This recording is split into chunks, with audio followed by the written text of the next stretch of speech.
Hi everyone, welcome to our short 15-minute video on Unit 706, Finance for Strategic Leaders.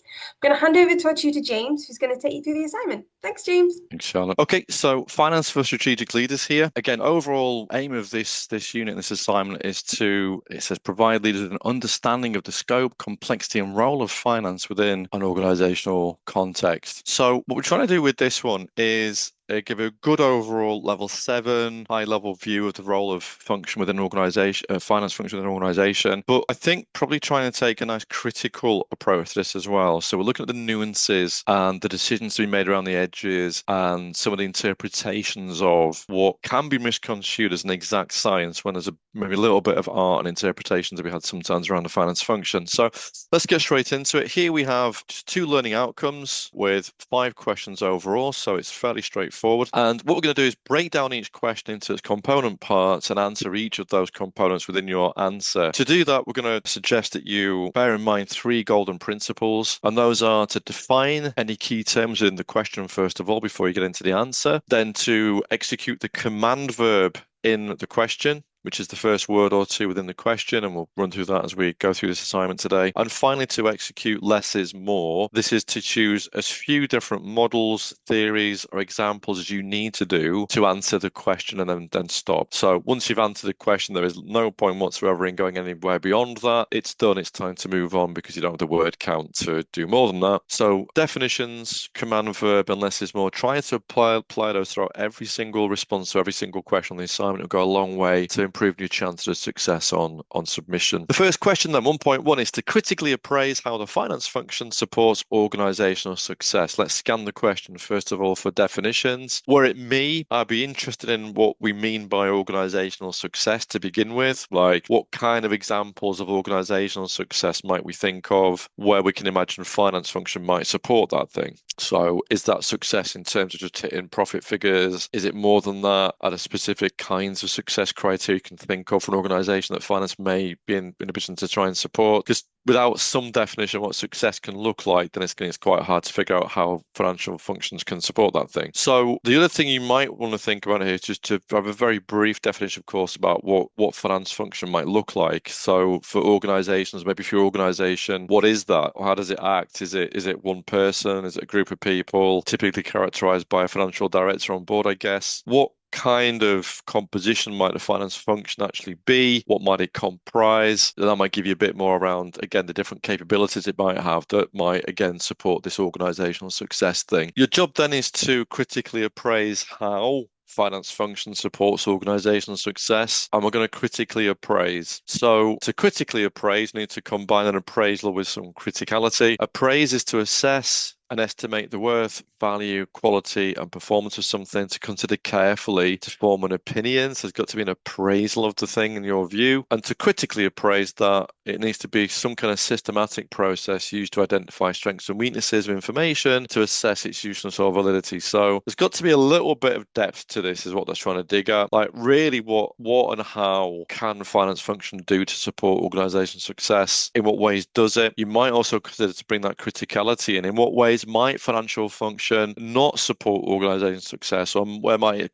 typically fall down, is a good way to think about this as well to answer the question, I think. There's lots of different elements in the indicative content you can look through as well here, but typically it might well be to really look at the financial elements of cost benefit analyses around the business and projects, to provide the relevant management information required to make better strategic decisions upon overall, maybe to flag risks or problems or, racing incidents and governance issues that might be emergent as well. Generally, you might think that finance function gives, or maybe along with operational functions, a pretty technical view around the way the business is operating. So, for example, many financial functions will be responsible for gathering, supporting, and conveying key management information across the business because that's just where the technical mindset lives. So there's a fair bit you could, I think, extrapolate here with finance functions, organizational success. But yeah, make sure there's got they've got a good critical appraisal, yeah, how that kind of supports the business in what it wants to do, where it might sometimes maybe fall down, and in your views, what maybe the most important aspects of financial function would be overall. That might be fun for your critical appraisal. 1.2 then is to discuss the scope, boundaries, and governance of finance within an organizational context. Okay, the definitions here, if it were me, what I'd do here is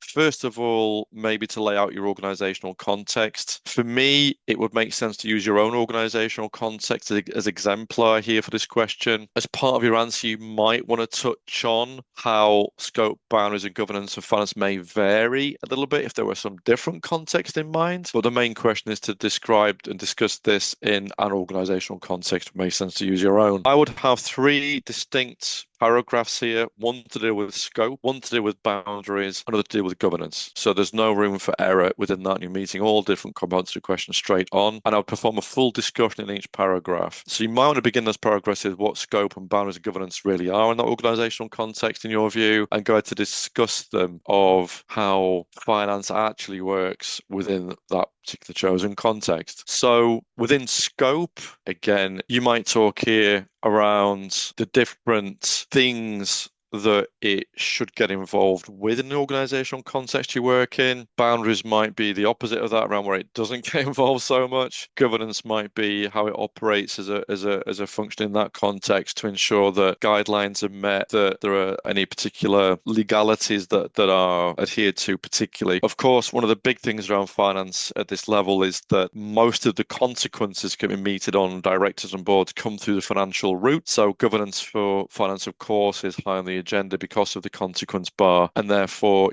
Companies Act, GDPR, industry standards, regulation, this kind of stuff is particularly relevant. You might imagine here to form part of your discussions around the governance of it. So again, there are plenty of different areas here that you can look at in the indicative content that might help you. That's just to kind of place finance in your context. 1.3 then, critically assess current and emergent technological factors which impact on finance. This is a more general point here again now, but also you can lose some lived experience to bring this to life a little bit. In terms of the definitions here, probably your definitions will lie within the different technological factors you're going to critically assess. The critical assessment itself then is, got to assess first, a reasoned judgment or rationale of standard, quality, value, or importance of something informed by relevant facts or rationale. So ideally with an assessment, it implies it wants to get some facts, some figures, some evidence underneath a position, rather than general logical thought train instead. So just think of any kind of points of data, evidence, or information you can bring in to support your critical assessment here. And again, to make that critical, you've got to really emphasize the judgments made about arguments of others, different perspectives. Just make sure you've got good criticality in the answer overall in that assessment. So it's thorough, it's deep.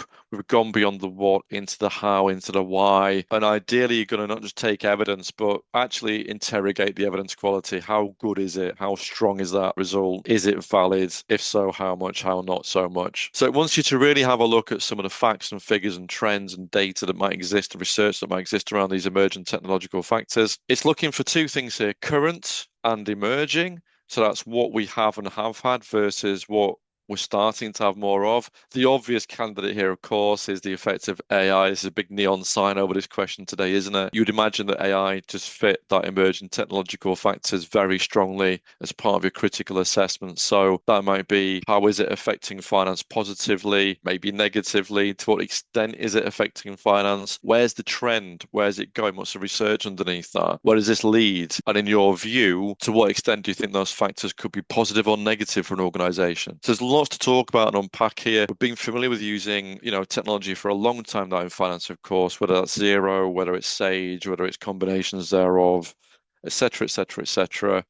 But you might take the view that the new emerging technological factors that are impacted on finance are very significant indeed, and there are opportunities and risks like anything else that's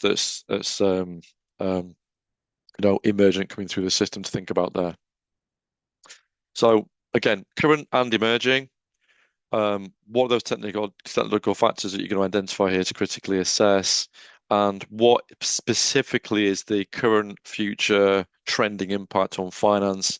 I know those things in your view, good or bad things overall, and why do you have that opinion are good things to incorporate into 1.3. Second learning outcome, understand the role of finance in strategic decision making next. So 2.1 is critically assess, which is the same command verb as 1.3 we've just done, how strategic decision making is informed by financial and cost analysis. So let's apply our rules again. Firstly, in definition terms, what I would do here is define what we mean by strategic decision making. How is a strategic decision different from another type of decision in the organization? What makes a decision strategic would be the first place I would start, perhaps in 2.1. Once you've got examples of what a strategic decision might be, then you can go ahead and critically assess how that is those kind of decisions might be informed by financial and cost analysis. It might be beneficial again for you to split those up into how strategic decision making is informed by financial analysis generally, and also how it's informed by cost analysis as well. Maybe some separation of the two concepts because they're mentioned separately in the question. And same thing with critical assessment, right? Is where is the information underneath that? How do they? Why do they? Where do they? To what extent do they? Where's the trending? And overall, in your view, in what ways are strategic decisions actually informed by financial analysis and cost analysis? You might consider here under what conditions they may not be informed by financial or cost analysis, perhaps in the way that they should be. So what's the kind of falsifiability now? What makes them not work is a good way to perform that critical assessment here as well. Finally, then 2.2, discuss approaches for legal and ethical financial reporting. Okay, so with this one, again, I'd be tempted to look at some definitions first. First of all, you might need to have a quick exposition of what financial reporting can mean, generally speaking, just as a passing commentary. But what you want to do here, I think, is separate, is get into two quite distinct sections with maybe a wrap-up paragraph overall. The first one is to look at approaches for legal financial reporting, and the second to look at ethical financial reporting. I would also, were it me, have a definition across both those paragraphs. What kind of constitutes legal reporting and what constitutes ethical reporting? What do we mean by ethics in financial reporting is a good question and good thing to lay out, I think, here in your answer. Ethics is an extremely controversial idea in and of itself because what is one person's poison is another person's perfume kind of thing, and it gets quite subjective very quickly. So are there broad agreements on ethical financial reporting you can point to? Examples where maybe financial reporting has been done where in the world where it's not been so ethical? And what's the difference between the boundary of a legal financial report and an ethical one? These are good questions to explore in your discussion. So you want to identify at least two different types of approaches for legal and ethical financial reporting, specific ones here. Now, I'd be tempted to look at maybe two approaches that meet the needs of legal financial reporting and two approaches that meet the needs of ethical financial reporting. Again, if you look at your indicative content, you'll see some ideas for the kind of things you could cover here. But once you've identified maybe two for each and defined your key terms in the question here, the job is to provide a discussion on those things. So let's look at what that means. So to discuss is to give a detailed account, including a range of views or opinions, which include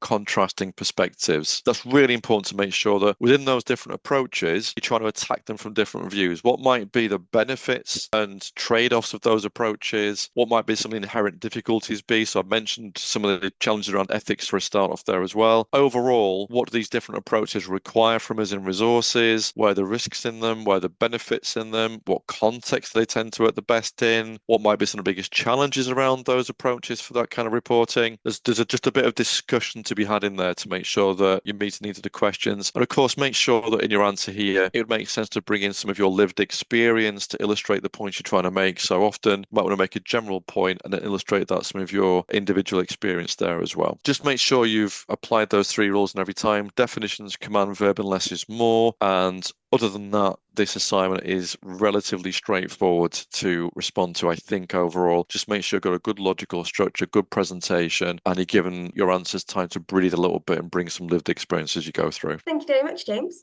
We hope that you found that helpful. If you do have any questions, please don't hesitate to contact us on cmi@impd.co.uk, and we look forward to receiving your assignment soon. Thank you very much.